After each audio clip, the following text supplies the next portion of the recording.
Last resume. Sana matanggap na ako. Ano yun, Iha? Ay, hello po. Magandang araw po. Ako nga po pala si Via. Via?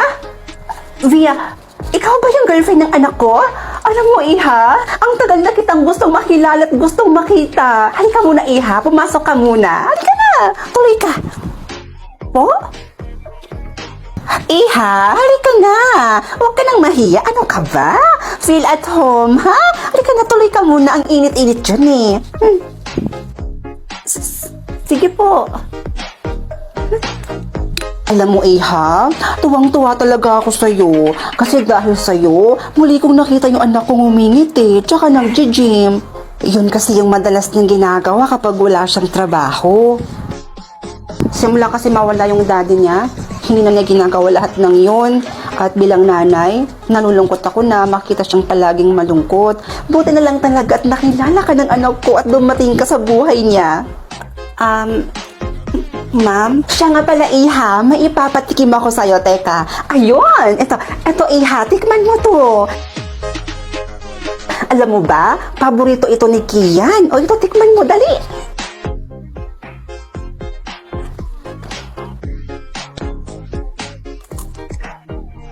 Masarap ba? Oho, masarap ho. Saan ho gawa ito? Gawa yan sa almonds. Paborito yan ni Kian. Mahilig din po ako sa almonds. O siya, sige, halika muna. Pumunta tayo sa kwarto ni Kian. Ipapakita ko sa'yo. Halika. Halika, bilis! Ito yung kwarto ng anak kong si Kian. Every night ko siyang sinisilip dito sa kwarto niya. At palagi kong nakikitang ngumingiti yun habang kausap kagabi-gabi. At alam mo ba, valedictorian din si Kian nung gumraduate siya ng high school. Ay nako, ang talinong bata. Nga pala, Iha, nag-kiss na ba kayo ng anak ko? Po? Ay, ano ba naman ako? Ba't ko pa kasi tinatanong yung alam ko naman yung sagot, di ba? Normal lang yun, Iha. Ano ka ba? Sabi ko nga sa kanya, gusto ko nang magkaapo eh. Speaking, alam mo ba, sobrang cute ni Kian nung bata. Halika, ipapakita ko sa'yo yung photo album namin. Halika, dali. Ito siya, Iha. Tignan mo. Ito. Ayan siya, oh. Diba? Ang cute niya talaga nung bata siya. Alam mo talaga dati, Iha, akala ko bakla talaga yung anak mo si Kian. Kasi tingnan mo naman dito, oh. Palaging manika yung hawak niya dito sa picture. At buti na lang, sinabi niyang nagkaroon siya ng girlfriend at Via ang pangalan. 3 years ago na yon. O imagine, 3 years ka na niyang hindi pinapakilala sa akin.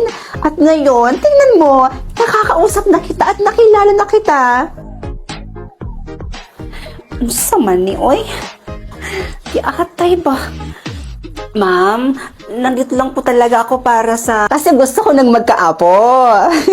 Sinabi ko kasi yan kay Kian. Kaya sigurado akong sinabi niya rin yan sa'yo. Kasi naman, hindi na ako bumabata. Patanda na ako ng patanda. At ang gusto ko, maabutan ko pa yung magiging apo ko kay Kian. Mom, I'm home. Nandyan na yung future husband mo, ha?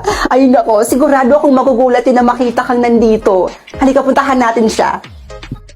Ate, ano nang gagawin ko? Nandito lang naman ako para mag-apply ng katulong eh. Uy, hi anak! Alam mo anak, na-meet at nakilala ko na yung girlfriend mo. Oo, nandito siya mismo sa bahay natin. Ha? Girlfriend? Nasaan? Lagot. Ay, teka anak, tawagin ko. Via, Iha, halika na. Lord, kayo na po bahala sa akin.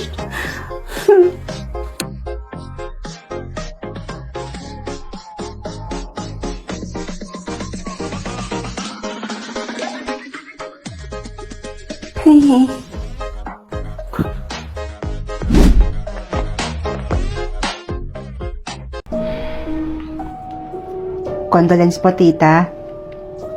Kaibigan po ako ng anak nyo. Nagdala na rin po ako ng pera pang abuloy. Naku, Iha, bakit ka nakapula? bawal magpula kapag pupunta ka ng patay. Ay, hindi ako aware na naniniwala pala kayo sa mga pamahiin. Nakakaloka naman kayo, tita. Hindi totoo yung mga pamahiin na yan. Nagpapaniwala naman kayo sa mga ganyan. Siya, tita. Dito muna ako, ha. Titignan ko muna yung kaibigan ko.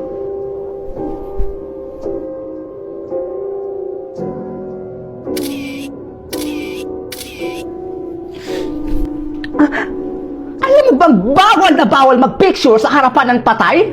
Nakakagulat naman po kayo, tita. Tsaka, uso na po ba yung pagbawal sa mga ganyan-ganyan? Umupo ka na lang doon. Ang dami mo nang nilalabag na pamahiin.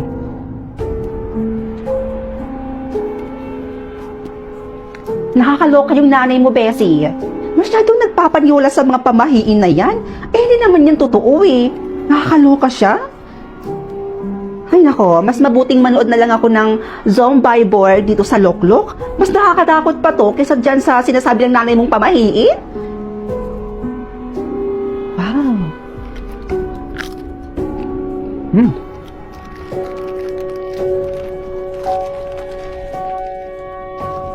Hoy! Ay, dilat! Ano yung nasa bulsa mo? Talagang makulit ka talagang bata ka, no? Bawal umuwi ng pagkain galing sa patay. Ay, tita, ang kulit nyo nakakaloka talaga kayo. Ilang beses ko bang sabihin sa inyo na hindi totoo yung mga pamahiin na yan? Tsaka isa pa, 2025 na po. Hindi na uso yung mga ganyang klaseng pamahiin. Siya, tita, mauna na po ako. Uuwi na po ako. Pasaway ka! Mag-iingat ka.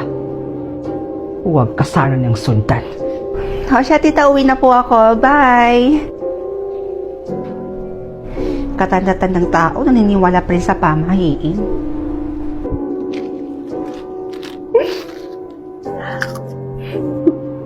Sarap! Ay, awa! Ano yun? Sino ka?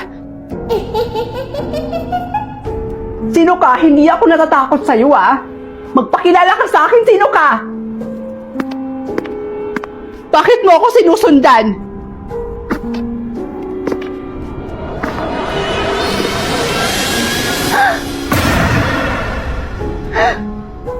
Halika, ihahatid na kita.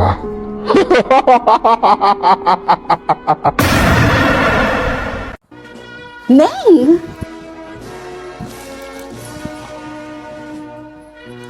Congrats! Teka, picture tayo.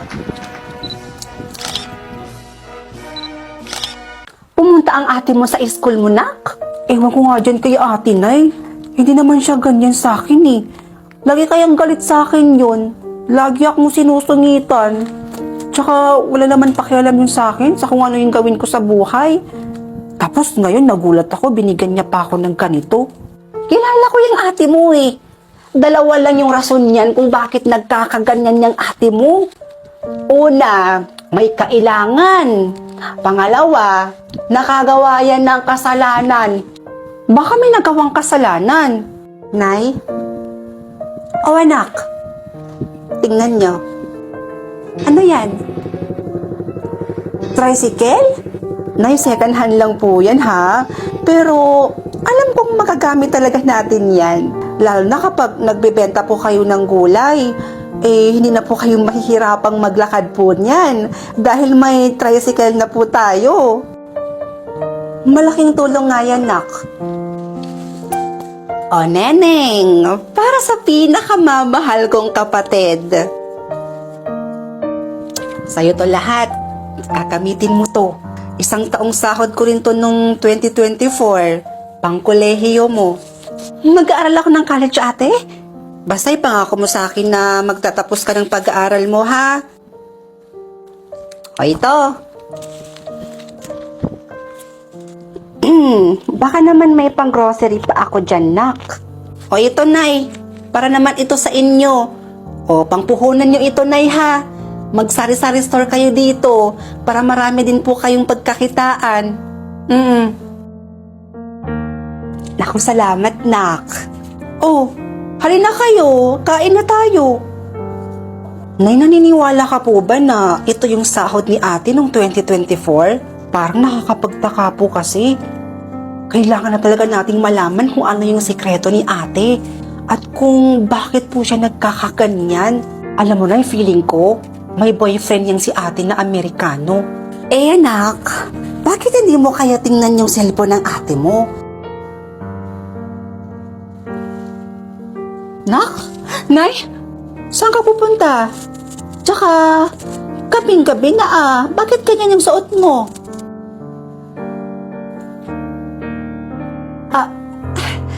Wala akong pupuntahan, Nay.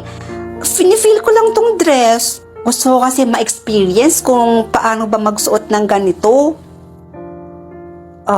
Nay, pasok na po ako. Diba, Nay? Sabi ko sa'yo, feeling ko talaga nagbebenta ng katawan niyan si ate. Nak, di mo naman kami kailangan ipasyal dito sa SM. Masyadong magarbo dito. Hindi kami bagay dito, nak. Nay, para naman makalabas-labas naman kayo galing sa bukid. Teka, saan niyo pala gustong kumain ngayon? Ililibre ko kayo. Ay naku, nak.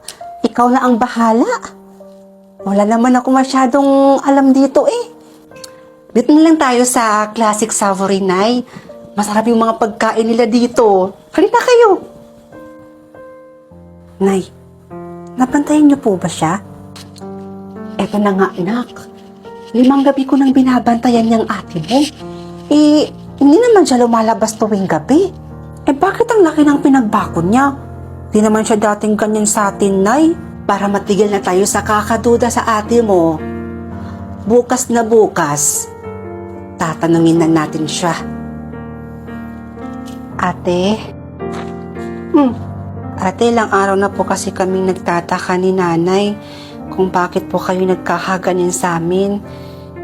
Hindi po namin maiwasang isipin na may boyfriend po kayong afam. Oo nga, nak. Alam nyo, wala talaga akong balak sabihin sa inyo to eh. Gusto nyo malaman, di ba?